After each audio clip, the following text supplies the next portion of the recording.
Staffing process को आप लोग बहुत ध्यान से समझिएगा कि ये क्या चीज़ होता है, कैसे बिहेव करता है या कैसे वर्किंग करता है। स्टाफिंग प्रोसेस में आप लोग का फर्स्ट स्टेप होता है estimating the man power requirement. है ना? आप इसको डे टू डे हिसाब से समझोगे तो ज़्यादा अच्छा है। आप इसको ऐसे देख लो कि क्या चीज़ है भाई। सबसे पहले आपको पता करना होगा ना कि ज़रूरत कितने लोगों की है, कितने लोगों को आप रिक्रूट करना चाहते हो, how many people you want to recruit. Now the second step is recruitment. Recruitment क्या होता है? आप उन लोगों को एक इनविटेशन भेजते हो कि हाँ भाई आ जाइए, आप सब लोग आ जाइए, आप सब लोग एलिजिबल हैं। हम्म ये होता है रिक्रूटमेंट। थर्ड प्रोसेस होता है सिलेक्शन। सिलेक्शन में हम लोग अननेसेसरी पीपल्स को हटा देते हैं जो कि हमारे काम के नहीं है। जैसे कि रिक्रूटमेंट में क्या हुआ, मैंने बोल दिया कि भाई जितने लोग भी ग्रेजुएट हैं सब लोग चले आए, सब लोग ग्रेजुएशन वाले आ गए।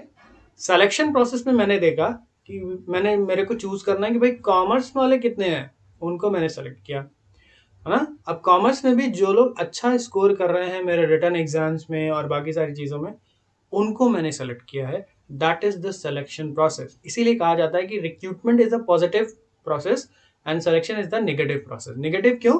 क्योंकि जिनकी रिक्वायरमेंट नहीं होती मैं उनको हटा भी सकता हूँ। और रिक्रूटमेंट में क्या होता है, मैं सबको बोलता हूँ हाँ भाई तुम भी आ जाओ, तुम भी आ जाओ, तुम भी आ जाओ, सब लोग आ जाओ। ठीक है। फोर्थ स्टेप होता है placement and orientation. Placement and orientation को आप लोग ऐसे समझ लो कि आपको आपने हायर कर लिया। अब मैं किस पोजीशन के लायक हूँ, हम्म किस पोजीशन के लायक हूँ मैं, तो आप मुझे प्लेसमेंट उस हिसाब से दोगे। ओरिएंटेशन क्या होता है? ओरिएंटेशन मतलब एक छोटा सा कह लो कि ट्रेनिंग प्रोग्राम होता है जिसमें हम लोग कंपनी के बारे में बता देते हैं कि भाई ये कंपनी है और ये इसकी वर्किंग है, आप लोग को इस जगह पे काम करना है और आपका ये डे टू डे फंक्शन होगा। This is the orientation. Now the step 5, the training and development. Training and development क्या होता है? ट्रेनिंग एंड डेवलपमेंट पे हम लोग से समय से मतलब जैसे हर 3 महीने पे, 6 महीने पे, according to the nature of the organization आपको ट्रेनिंग लेनी पड़ती है। आपको अपने आप को डेवलप करना पड़ता है। एज एन एम्प्लॉय आपको डेवलप करना पड़ेगा, आपको ट्रेनिंग लेनी पड़ेगी ताकि आप अप टू डेट रहें अपने सिनेरियो में। अपने सिनेरियो में मतलब अपने टाइम टू टाइम जो भी डे टू डे वर्किंग है आप लोग सब कुछ अच्छे से कर पाएँ। सपोज इसको आप लोग अच्छे से समझ लो कि जैसे 20 साल पहले हम लोग विंडोज़ एक्सपी या और कोई वर्जन यूज़ कर रहे होंगे विंडोज़ का, लेकिन आज हम लोगों ने देखा कि विंडोज़ 11 आ गया। तो अगर हम लोगों ने विंडोज़ 11 के लिए ट्रेनिंग नहीं ली, ट्रेनिंग इन द सेंस हमने कोई भी प्रोग्राम नहीं देखा या कुछ भी हमने नहीं समझा, तो हम उस चीज़ के लिए डेवलप ही नहीं कर पाएंगे। उस पर हमको वर्किंग करने में प्रॉब्लम होगी जो कि अल्टीमेटली हमारे जॉब को भी इफेक्ट कर सकती है और ऑर्गेनाइजेशन को करेगी ही करेगी। Now the sixth step is performance appraisal. Performance appraisal क्या होता है? जब कंपनी ये देखती है कि हमारे एम्प्लॉयज़ जो हमने हायर किए थे वो लोग ट्रेनिंग भी ले रहे हैं, उनका डेवलपमेंट भी हो रहा है, उनको जहाँ प्लेस किया था वहाँ पे उनकी वर्किंग भी बहुत अच्छी है और उनका performance day to day increase ही कर रहा है, तो कंपनी क्या करती है? उनका परफॉर्मेंस देख करके परफॉर्मेंस अप्रेजल करती है। परफॉर्मेंस अप्रेजल मतलब परफॉर्मेंस के बेसिस पर उनको अप्रेज किया जाता है, उनको प्रमोट किया जाता है ताकि वो और अच्छे से वर्किंग कर सकें। अप्रेजल में कुछ भी हो सकता है बच्चों। आपकी सैलरी इंक्रीमेंट हो सकती है, आपको घूमने के लिए कहीं पैकेज दिया जा सकता है या आपको कुछ दिन की छुट्टी दी जा सकती है इन अ गुड वे। हाँ, ऐसा नहीं कि आपको फायर किया जा रहा है, आपको बस कुछ समय के लिए रेस्ट दिया जाता है क्योंकि आप काफ़ी दिन से अच्छे से वर्किंग कर रहे हो, बहुत लगातार वर्किंग कर रहे हो। Now the step number 7 is promotion and career planning. Promotion and career planning के हिसाब से आप ऐसे देख लो कि प्रमोट जैसे परफॉर्मेंस अप्रेजल है तो उसमें आपको कुछ ऐसे ही दे दिया गया। प्रमोशन की बात जब आती है तो आपकी वर्टिकल एनहांसमेंट होता है। वर्टिकल एनहांसमेंट का क्या मतलब है? जैसे आप अगर जूनियर इंजीनियर हो तो आपको सीनियर इंजीनियर के पोस्ट पे रख दिया जाएगा।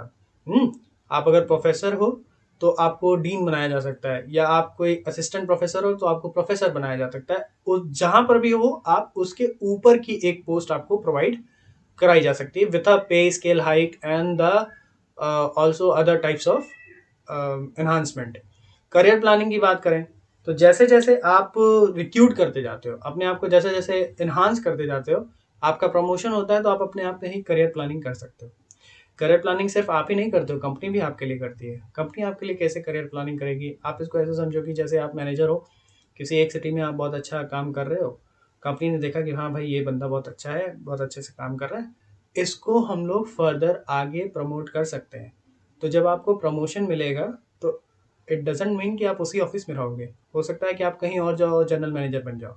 तो ये करियर प्लानिंग आप भी कर सकते हो और आपके साथ साथ आपकी कंपनी भी आपके लिए करती है, if you in a good way, आपकी परफॉर्मेंस बहुत गुड वे जा रही है तब। Now the step number 8 is compensation. What do mean by compensation? Compensation में आपका सैलरी से लेकर के अलाउंस, परक्यूजिट्स, पे हाइक्स और बाकी सारी चीज़ें आती हैं कंपनसेशन के तौर पर। आपका मेडिकल इंश्योरेंस, लाइफ इंश्योरेंस, ये सारी चीज़ें भी कुछ कंपनियां देती हैं। तो कंपनसेशन मतलब आप ऐसे समझ लो कि जो कुछ भी आपको मिल रहा है on the basis of your performance, on the basis of your working, this is the compensation. This is the step number 8.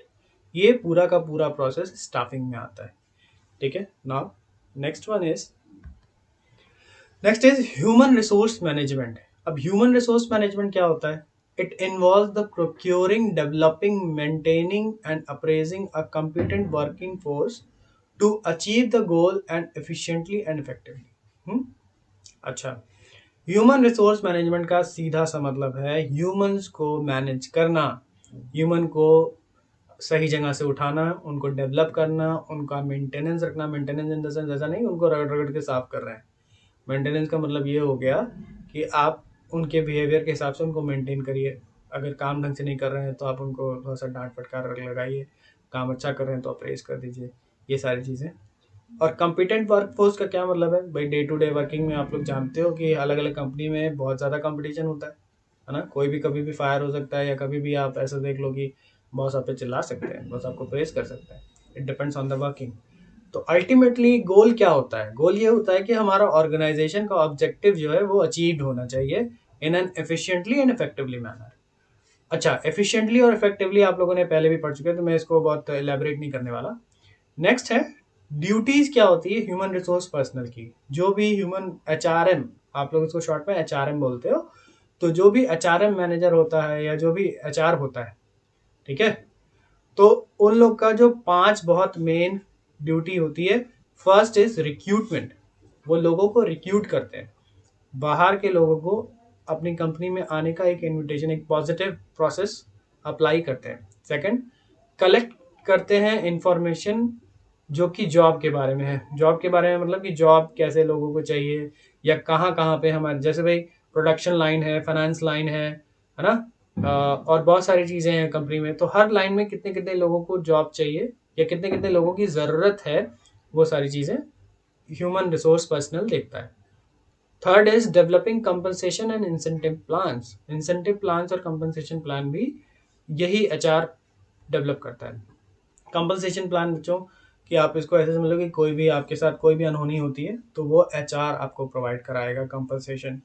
और इंसेंटिव प्लान वो भी वही बनाता है। इंसेंटिव प्लान आप इसको बेहतर तरीके से समझोगे तो जब भी आप कुछ अच्छा काम करते हो तो आपको कुछ इंसेंटिव दिया जाता है। इंसेंटिव क्या है? शॉर्ट टर्म एंजॉयमेंट कह सकते हो इसको, कि कंपनी आपको कुछ पे हाइक्स कर देती है ना, या आपको सैलरी में कुछ कमीशन बढ़ा कर दे देती है, या आपको ये बता देती है कि भाई ऐसा है कि जितने भी कस्टमर आपके थ्रू आएंगे पर कस्टमर पे आपको कुछ पैसा मिलेगा। That is the incentive plan. तो ये डिसाइड करने वाला कौन है? ये ह्यूमन रिसोर्स पर्सनल जो होंगे वो डिसाइड करते हैं। Now the fourth is training and development of employees. HR का बहुत बड़ा रोल होता है किसी भी कंपनी में। वो आपके एम्प्लॉयज़ को ट्रेन भी करेंगे, उनको डेवलप भी करेंगे एज एन एम्प्लॉयज़, है ना, कि उनका वो डे टू डे अपडेट रहे, मतलब करंट सिनेरियो के हिसाब से वो एकदम फंक्शनल रहें। ऐसा ना हो कि हमने किसी को 20 साल पहले रिक्रूट किया है और उसका कोई ट्रेनिंग डेवलपमेंट हुआ ही नहीं, आज के समय में उसको ये भी नहीं पता कि कंप्यूटर कैसे चलाना है। तो ये हम लोग के लिए बहुत मुश्किल वाली बात हो जाएगी। Now the last point is handling grievances. Grievances क्या होती हैं? भाई शिकायतें होती हैं। हर एम्प्लॉयज़ की जो वर्किंग कर रहे हैं उनकी ग्रीवियंसेस को भी हैंडलिंग करना पड़ता है। जैसे किसी को कोई सैलरी में कोई प्रॉब्लम है, उसकी सैलरी टाइम से नहीं मिल पा रही है, तो वो किसके पास जाएगा? वो सीधा ऐसा तो है ना कि डायरेक्टर के पास पहुंच जाएगा, मेरी सैलरी नहीं मिल रही है, ऐसा नहीं बोल सकते ना। तो वो कहाँ जाते हैं? वो जाते हैं HR पर्सनल के पास। वहाँ पे उनकी ग्रीवियंसेस जो भी मुश्किलें होती हैं उनको वहाँ पे सुना जाता है, समझा जाता है, फिर उसका समाधान भी निकालते हैं। समाधान समझ गए आप लोग? सॉल्यूशन, ठीक है, सॉल्यूशन निकाला जाता है कि कैसे कैसे आप लोग को ये चीज़ें सिखाई जाएँ, समझाई जाएँ कि आप लोग एक बेटर एम्प्लॉयी बन सको। साथ ही साथ उनकी जो भी प्रॉब्लम्स होंगे रिलेटेड टू भाई आपस में कभी कॉन्फ्लिक्ट्स हो जाते हैं एम्प्लॉयज़ में, तो वो ग्रीवियंसेस भी एचआर डिपार्टमेंट ही हैंडल करता है। और ये बहुत अच्छी भी बात है कि कोई ना कोई पर्सनल हो, कोई ना कोई पर्सन हो जो एम्प्लॉयज़ के ग्रीवियंसेस को भी सुने, है ना? अगर नहीं सुनता है तो एम्प्लॉयज़ किसके पास जाएँगे बताने? अल्टीमेटली कंपनी को ही लॉस हो सकता है वो छोड़ के चला जाए। तो इसलिए एचआर पर्सनल का जो ड्यूटी है वो बहुत ही इम्पोर्टेंट माना जाता है।